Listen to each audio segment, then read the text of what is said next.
From the Cronkite studios in downtown Phoenix, this is Cronkite News. Hello and welcome to this special edition of Cronkite News. I'm Jesse Canales. Thanks for joining us. Our Cronkite News staff works in several beat teams to bring top stories to all Arizonans. But we have an important commitment to covering issues related to the controversies, communities, and cultures of our border region. Tonight, a collection of reports from our Borderlands beat. In Arizona, more than 30,000 young people qualified for DACA or deferred action for childhood arrivals. Now, many who signed up are worried that the Trump administration will use that information to have them deported. Cronkite News reporter Jamie Flores talked to one dreamer who's living in limbo. This one is if you're looking to become a chef, get into... Ramon Chavez has been living with uncertainty since the presidential election. It does two things. He qualified for deferred action for childhood arrivals in 2012. But now, he fears he could be deported. You know, my family's planning for the worst, but we're always thinking for the best. Under DACA, Chavez has a work permit, holds down 2 jobs, and is pursuing a college degree. He was born in Mexico, but he has lived in Phoenix since he was 9 years old. I've thought about maybe going back. I know there's no kind of future in there for me. I can go back, but I'm basically starting from scratch, you know. The Arizona DREAM Act Coalition and immigration attorneys are getting calls from anxious DACA recipients and employers. Even though they know that the future of the program is uncertain, they are still willing to take the risk because they see some hope in it. And some people are still applying for DACA, despite the uncertainty. But we're encouraging people because we believe there's a strength in numbers. And the more that we show people are committed to this program, that they believe in this program, and the more we show we're keeping in conformity with it, the harder it is to take that benefit away. Chavez is not giving up. He and other dreamers are ready to reach out to members of Congress. All hope they can stay in the country they call home. Jamie Flores, Cronkite News. Arizona State University President Michael Crow was on Arizona Horizon last night, reaffirming his commitment to accommodate DACA students and invest in their futures. He said that providing education to all children living in Arizona was part of the design of the state's constitution. Our commitment is to these individuals and to these families to help these students to be educated so that they can move forward and be contributors to the economy here in the United States. We believe that we are acting in the spirit of the designers of Arizona as a place. As the Hispanic population grows, so does its influence in business and politics. Cronkite News reporter Zach Moran attended the Arizona Hispanic Chamber of Commerce Conference this morning, highlighting the growing role of Latinos in Arizona. The ballroom of the Arizona Biltmore was filled to capacity this morning. Here, people from all over gathered for an event focusing on the impact of Latinos in elections and the economy, both in Arizona and the nation. If we were a nation economically, Latinos in the United States, we would have a larger impact than the GDPs of every other Spanish-speaking country in the world. Former U.S. Secretary of Housing Henry Cisneros was one of the keynote speakers. He says that the Latino voter turnout in this election is especially important. The Hispanic vote could be decisive. This election could be very close. And there are states like Florida, Colorado, Virginia, and yes, Arizona, where the Latino vote could be the difference. The Arizona Hispanic Chamber of Commerce released their annual Datos report that tracks the changes in population, economy, and the overall Hispanic market trends. The report says that there are more than 600,000 registered Latino voters in Arizona, and more than 13 million Latinos nationwide are expected to vote in November. It's not enough to just register. We need to vote. We need to mobilize that vote any way that we can. And I know that's tough this year. But Secretary Cisneros says the Latino influence goes beyond this election and is just as important as areas like climate change and even national security. But right there, with those big, unquestionable changes, trends, powerful shaping dynamics, is Latino growth. In Phoenix, Zach Moran, Cronkite News. The Datos report also found that more than 300,000 Latinos statewide are eligible but not registered to vote. A new report is taking a deep dive into the impact of immigration on jobs and wages. The report is from the National Academies of Sciences, Engineering, and Medicine. It includes research by economists, demographers, and other scholars. Among the findings, little evidence that immigration significantly affects the overall employment levels of U.S.-born workers. The impact of immigration on the wages of American workers is small, very small, and teenagers who did not finish high school saw their hours of work reduced by immigrants, but not their ability to find jobs. Cronkite News reporter Jamie Flores talked to immigrant workers in Phoenix to get their reaction. At this construction site, like many others in Phoenix, a lot of the workers are immigrants. Victor Griego is from Sonora, Mexico. We're not coming here to take anyone's jobs because here, if you want to work, just fill out an application.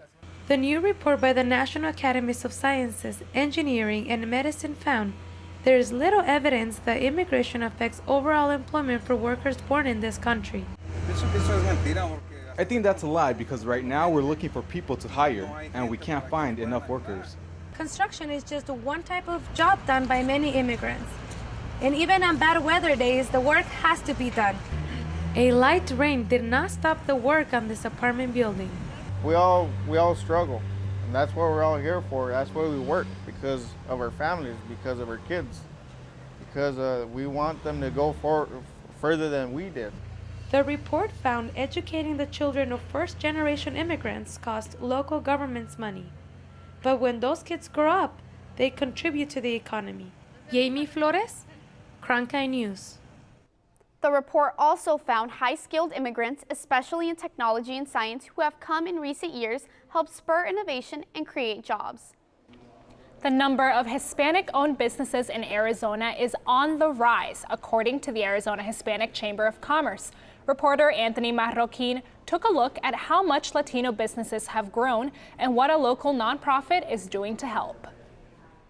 Hispanic-owned businesses in Arizona increased from 52,000 to more than 89,000 between 2007 and 2012, according to the Arizona Hispanic Chamber of Commerce. And experts are hoping to see those numbers increase even more. Meet Bernie Reina. I've always liked coffee. It's my passion. Reina decided to start his own coffee shop in Avondale after he and his wife were laid off from work in 2013. The two got the idea for Colados Coffee and Crepes while in Paris, but they needed some help getting the business off the ground. That's when Fuerza Local stepped in. This program was born so that others can thrive and become better business owners.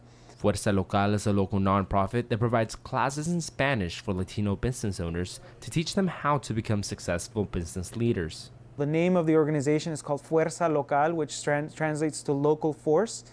And I think that's really starting to happen. Starting up your own business like Colados Coffee and Crepes isn't easy, but it's part of the American dream. And here in Arizona, that's a dream that many Latinos have been fulfilling more and more over the years, according to numbers from the Arizona Hispanic Chamber of Commerce. Understanding whether there's paperwork that you have to fill out, for instance, if you're contracting with certain companies and agencies, all of those sorts of things, it helps definitely to have a stronger educational base to kind of face those challenges. Both the Arizona Hispanic Chamber of Commerce and Fuerza Local agree that it's important to keep educating Latino business owners like Reina. Their contribution, both say, is what will shape Arizona's tomorrow. Starting a business is a risk. You never know what can happen, but the worst thing you can do is to do nothing at all. Fuerza Local is currently only accepting 36 businesses per program term, but will expand to Mesa, Avondale, and Maryville to allow for 60 businesses come January. In the Broadcast Center, Anthony Marroquin, Cronkite News. Before hitting the road, many families will be checking their cars and tires for efficiency. Cronkite News reporter Yesenia Beltran shows us why tiny tire shops are doing big business in Phoenix. Business is good at Mil Amores, which translates to 1,000 loves. The tire shop is open 24 hours. It's fast, very convenient, and very affordable. Thanks to loyal customers, the shop has been open since 1986.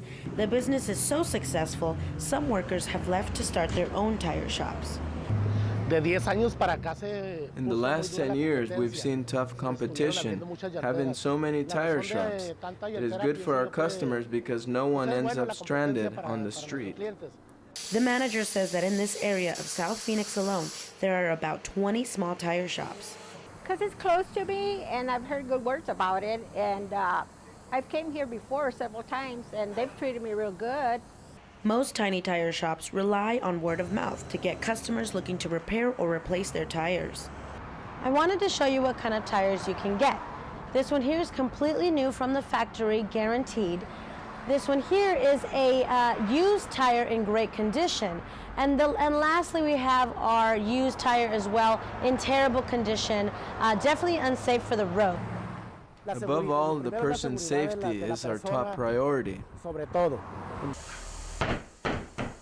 With safety in mind, neighborhood tire shops help customers who want to save their tires and their money.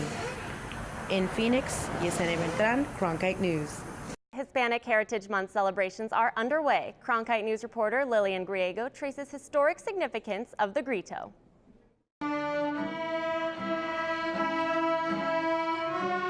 The students of the Mariachi program of Desert Sounds rehearse their music notes. Chris Donlon directs the Mariachi program at the non-profit organization. Every song has a story. Every song has rhythm that just jumps out at you and plays wonderful sounds, and it hits you in the heart. And often, when they feel that joy in their hearts, it turns into a loud grito or yell. It happens a lot of times when there's a pause in the music. Happens in the beginning of some of the songs that they do, but I can't tell you specifically where. These kids are still learning how to do a grito. And there are different types of gritos. The mariachi yell is one of pure happiness, and for Mexican Independence Day, we yell, Viva Mexico! The Mexican consulate here in Phoenix is getting ready for September 16, the big Independence Day grito. We got a preview. Viva Mexico! Viva Mexico! Viva Mexico! But you don't have to be from Mexico to be able to do a grito.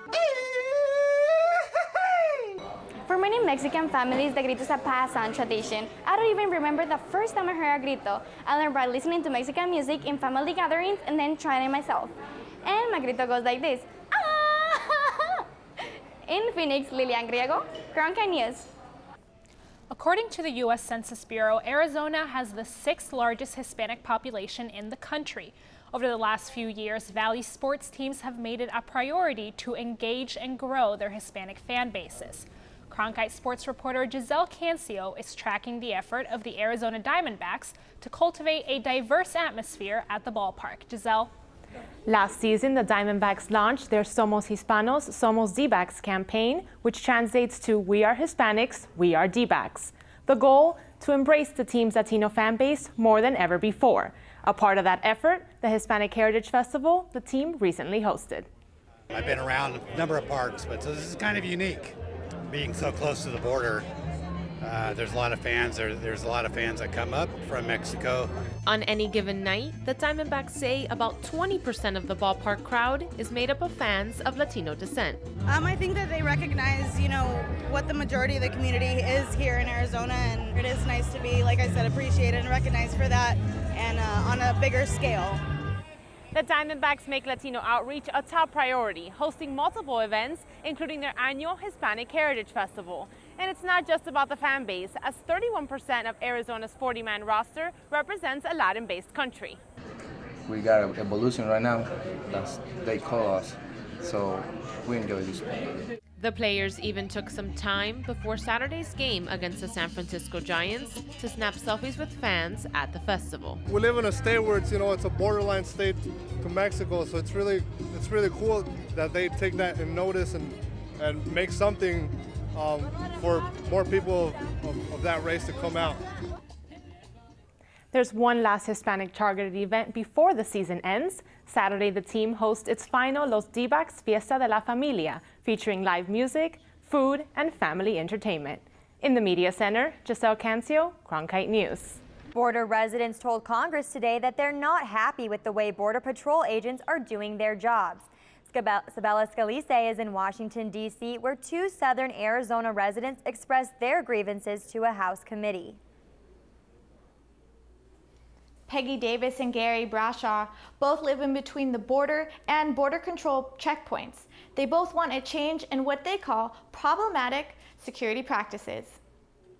Once they get across that actual border, they, for the most part, have a pretty free run within that 25-mile area. And the unfortunate thing for those of us that live there is that that's where we live. That's where we work. That's where our children go to school. Residents complain checkpoints result in harassment and racial profiling. They're also not securing the real borderline. I've taken care of a lot of illegals that have come through over the years with medicine and help. I can see it and I can feel it on a daily basis, whether it's working or not. The residents from Arizona and the Southern Border Communities Coalition say they want to see stronger data collection, police body cameras, faster response units, and more agents on the border. No one is more concerned about the security of the homeland than border residents. Mark Morgan, the new chief of the United States Border Patrol, is only 2 months into the job and told the committee he intends to look into these problems. I need to make sure that we have the resources to drive intelligence, to gather intelligence, to disseminate intelligence, to continue to drive those operations. Representative Martha McSally welcomes Chief Morgan's perspective. Chief Morgan is new and he's going to take a fresh look. And so in our role, recently in this leadership position on the committee, to work with him, to ask questions, to have him get back to us, and make sure he's listening to individuals like we had today on the second panel that are from a cross-section of our community, so that we can work together to keep our country and our community safe. McSally and Arizona residents are both hopeful for better communication now that the new chief has attended his first congressional hearing and is part of the conversation to change checkpoints and defense in-depth strategies. In Washington, Sabella Scalise, Cronkite News. ASU researchers are working deep in Mexico to unravel mysteries at Aztec Ruins. Cronkite News reporter Yesenia Beltran shows us how their lab is leading to new discoveries just outside of Mexico City.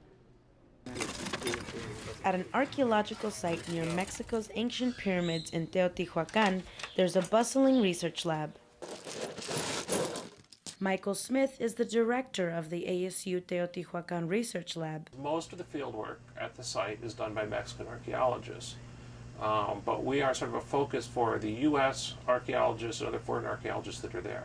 Students get hands-on research experience and conduct excavations at these expansive Aztec sites. They're excavating one of the major civic compounds of Teotihuacan. It's called the Plaza of the Columns. And there's temples, and there's civic buildings, and there's plazas, and they're trying to figure out what activities took place there. Some Mexican Americans living in Arizona may be able to look back into their history. The people of Teotihuacan are the ancestors of the Aztecs, were the ancestors of Mexican people today, the ancestors of Mexican American people today.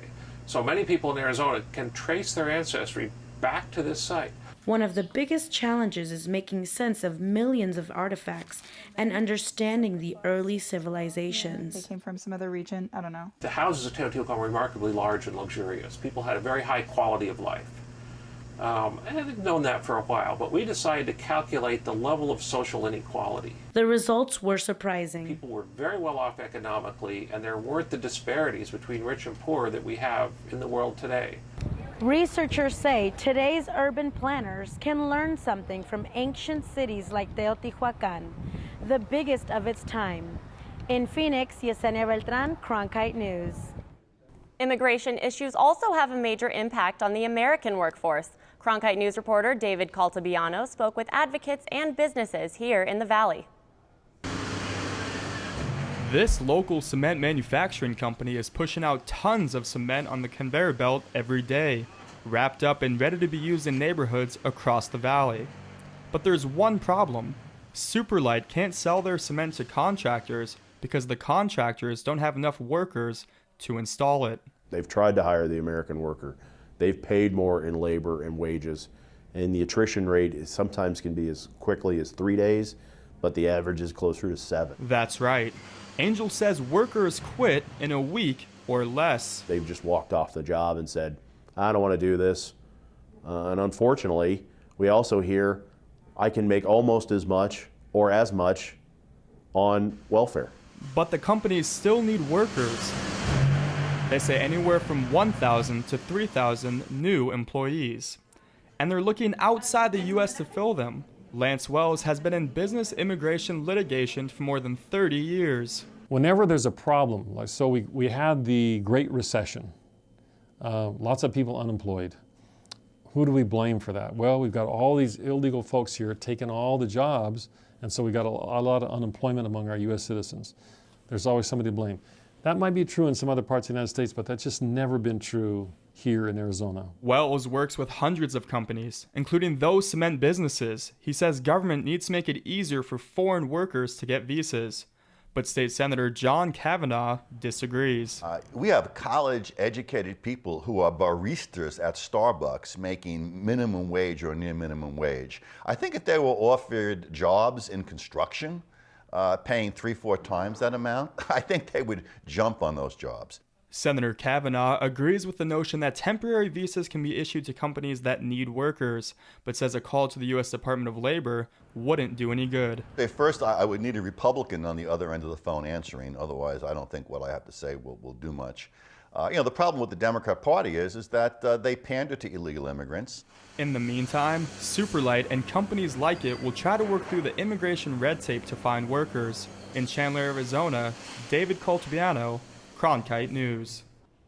Labor protections extend to all workers in the U.S., even if they're not U.S. citizens. In Washington, D.C., Claire Caulfield reports on an updated agreement between Mexican and U.S. officials.